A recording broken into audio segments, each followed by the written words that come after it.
السلام علیکم، میرا نام فیضان ہے اور میں نیگزٹ 360 میں ایز اے ورچوئل اسسٹنٹ کام کر رہا ہوں۔ آج کل کچھ خبریں آ رہی ہیں سسپینشن کے حوالے سے کہ امیزون نے کافی اکاؤنٹ سسپینڈ کیے ہیں، لیکن یہ خبریں صرف آپ تک کی اور میرے تک اور کسی تیسرے تک محدود ہیں۔ مطلب کوئی آفیشیل نیوز امیزون کی سائٹ سے ایسا پوسٹ نہیں ہوا جس سے ہم یہ کہیں کہ ہاں حقیقت میں امیزون نے 13,000 یا 10,000 اکاؤنٹ سسپینڈ کیے ہیں۔ تو اگر سسپینشن کی بات کروں تو سسپینڈ کسی بھی کنٹری میں ہو سکتا ہے۔ جب بھی آپ کسی بھی اتنے بڑے پلیٹ فارم کی اگر کوئی پالیسی آپ وائلیٹ کریں گے تو کوئی بھی اگر ایسا پلیٹ فارم ہوگا وہ آپ کو سسپینڈ کرے گا، کیونکہ یہ ان کے لیے ہارمفل ہے۔ تو کیوں سسپینڈ ہوتے ہیں، یہ ایک اچھا ٹاپک ہے آپ سب کے لیے سمجھنے کے لیے۔ سب سے پہلے جب آپ ڈراپ شپنگ اسٹارٹ کریں تو آپ ڈراپ شپنگ کی پالیسی پڑھ لیں۔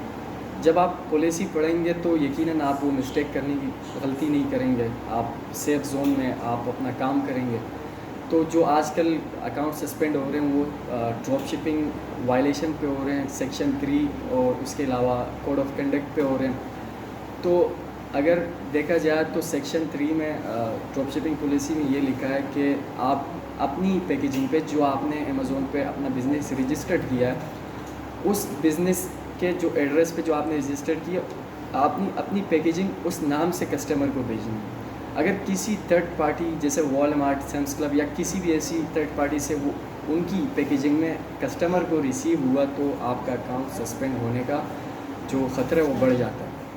یا اگر کسی کسٹمر نے میسیج کر دیا تو اس وقت تو آپ کے اکاؤنٹ پہ کوئی امپیکٹ نہیں آئے گا، لیکن جب 7 دن یا ہفتہ یا تقریباً 15 دن گزریں گے تو آپ کا اکاؤنٹ سسپینڈ ہو جائے گا۔ تو سب سے پہلے آپ نے اس بات کا دھیان رکھنا ہے کہ آپ نے ایسا سپلائر ڈھونڈنا ہے جس سے کسٹمر کے پاس کوئی پیکیجنگ نہ جائے، سمپل باکس میں جائے اور وہ ڈیلیور ہو جائے۔ تو اس سے کیونکہ کسٹمر کا بھی کوئی لینا دینا نہیں ہوتا، وہ سمپلی کلیکٹ کر لیں گے اور کوئی میسیج نہیں کریں گے امیزون کو۔ اور اگر بات کوڈ آف کنڈکٹ کی جائے جس پہ کافی لوگوں کو ویسے کوڈ آف کنڈکٹ کے اکاؤنٹ بھی ری ایکٹیو نہیں ہو پاتے ہیں، کیونکہ کوڈ آف کنڈکٹ میں یہ بات واضح ہے کہ آپ کوئی بھی فراڈنٹ ایکٹیویٹی نہیں کر سکتے۔ اب آپ کہیں گے کہ ہم تو کوئی فراڈنٹ ایکٹیویٹی نہیں کر رہے ہیں، لیکن اگر آپ دیکھے جائے تو ٹریکنگ نمبر اگر آپ اس وقت پرووائڈ نہیں کرتے ہیں تو یہ بھی فراڈنٹ ایکٹیویٹی میں شامل ہے، کیونکہ آپ یہی کرتے ہوں گے کہ آپ نے سمپلی کسی بھی سپلائر سے آپ نے پرچیز کی، لیکن اس وقت وہ آپ کو ٹریکنگ نمبر نہیں پرووائڈ کریں گے، تقریباً 2 سے 3 دن میں آپ کو پرووائڈ کریں گے۔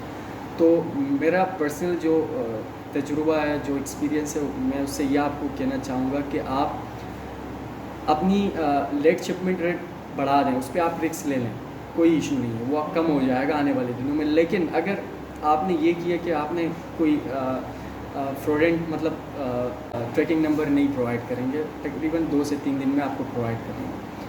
تو میرا پرسنل جو تجربہ ہے، جو ایکسپیرینس ہے، میں اس سے یہ آپ کو کہنا چاہوں گا کہ آپ اپنی لیٹ شپمنٹ ریٹ بڑھا دیں، اس پہ آپ رسک لے لیں، کوئی ایشو نہیں ہے، وہ کم ہو جائے گا آنے والے دنوں میں۔ لیکن اگر آپ نے یہ کیا کہ آپ نے کوئی فراڈنٹ مطلب ٹریکنگ نمبر آپ نے پرووائڈ کیا، اس کے بعد آپ نے چینج کیا، تو یہ بھی کوڈ آف کنڈکٹ میں آتا ہے۔ تو اس سے یہ ہوگا کہ 10-15 دن بعد آپ کا اکاؤنٹ سسپینڈ ہو سکتا ہے۔ تو لہٰذا کوشش کریں آپ رسک لیں اپنی ٹریکنگ جو ریٹ ہے وہ بڑھانے کی، لیکن آپ ٹریکنگ نمبر چینج کرنے کی مسٹیک نہ کریں، اس سے آپ کا اکاؤنٹ خطرے میں پڑ سکتا ہے۔ اور ایسی اور بھی چیزیں ہیں جس سے آپ کا اکاؤنٹ ڈی ایکٹیو ہو سکتا ہے۔ تو اس پہ آپ دھیان رکھیں اور امید ہے کہ نیکسٹ ویڈیو میں جلد ملاقات ہوگی۔ شکریہ۔